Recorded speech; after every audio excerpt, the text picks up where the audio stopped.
Okay guys, this is going to be a tutorial about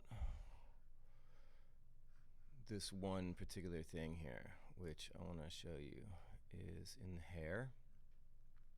So I made the highlights, and if you look closely you'll see it's a gradient, and it goes from invisible to totally visible to invisible again, and that's how I get that cool kind of look for a shine.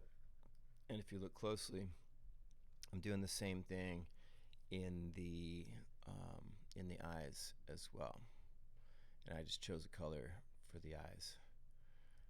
I changed it from what the hair was. In this case, she has blue hair in the photograph, and so I put some blues in there. In the eyes, she has brown eyes, and so I just worked with what I had. And I'm going to show you how to make that brush right now and how to use it. Okay, so I'm going to bring this out here a little bit so you can see it better. It's basically just going to be a regular brush. Use the brush that you've been using, which is your calligraphic brush, and it should. Let me see. I'm sorry. I gotta take a quick break here and change a setting here. Orientation. Yes. The orientation and express keys are on the right. Done. Okay, thanks. Sorry about that. Okay, coming back here again. So if I just draw with this, like I've got my pressure brush there, right? You can change the size of it, and it's reacting with the stroke, right? So now if I change the stroke to a gradient when I paint, it fills in with the gradient. And you can rotate the direction of the gradient. I'll talk more about this in a little bit, but that's like changing the direction that the gradient's going. If we go 45 degrees, go side to side. Anyway, just so you can see it. But what we're going to do is we're going to change the settings inside of the gradient. So when you click this little panel opens up, and it shows you the colors that it's blending from. So it's going to be white and black as the default, but we're going to change that. We're going to change this. Actually, you know what? Let's just do a regular shine. Okay, so let's do something that's white. The first thing we want to do is just tap right in here, and we'll make another white one, and then we'll tap on this side. Whoops, actually, we're going to tap over here, another white one, and then we're going to pull this down to remove it. And now we're going to redistribute these. Anytime you make an extra one, you just pull down and you can take it out. We're going to change the ends. So this word opacity here refers to how transparent it is. I'm going to set the opacity to 0 on this end. And you got to make sure it's the same color. That's important, because otherwise it has some funky things that happen. So it's white, white, white. And if you're going to do red, red, red, make sure they're all red. If you're going to do blue, make sure they're all blue. It's just that the opacity on the end ones gets set to 0. And now when I draw,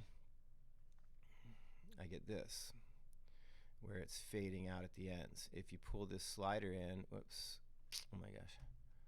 If you pull this little slider in, it controls how much of the actual color you're seeing, like this, and you can see it's already starting to happen. It looks like it's shining, right? And if you pull this in a little bit closer, you can even go closer. Just experiment with it, see what you can come up with. That looks pretty cool. So now, when you draw this over a dark background, and you just use your brush set to that gradient, you will draw little highlights like this. And if you just kind of, you can put them in wherever, you just kind of be consistent with it, because remember, light falls across the object in a line, and you might have different highlights in different areas. I'm just going to do white over the top of the blue that I have for a little bit of extra pop, a little sizzle. I think that looks cool. Zoom out. Yeah, I really like that result right there. I'm going to put those. No, it's not working so great. Let me zoom in. I was doing better zoomed in. I think there might, is there an issue with drawing this way? the gradient does come out a little bit different that way. I'm wondering if I change, so that's at 45 degrees right now. Change it to 90. Yeah, 90 degrees works better here. So rotating the angle of the gradient as you're shifting the direction of the lines is an important thing to note. Oh yeah, and see if I go too curvy with it like that, the gradient is running as a line through the middle. So you just want short marks. I want that to go the opposite direction. So let's go to minus 90 and see. Yeah, let's go in the opposite direction. Go to minus 90.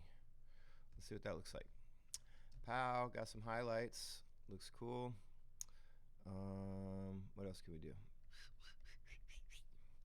I'll change the direction of those. That was at 45 degrees before, so now I'm going to do minus 45, and we'll go this direction. Sweet, there's the highlights. Boom, boom, boom, boom, boom. Those are looking rad. Shoot, I might even do something like that in here. What does that look like on here? Nah.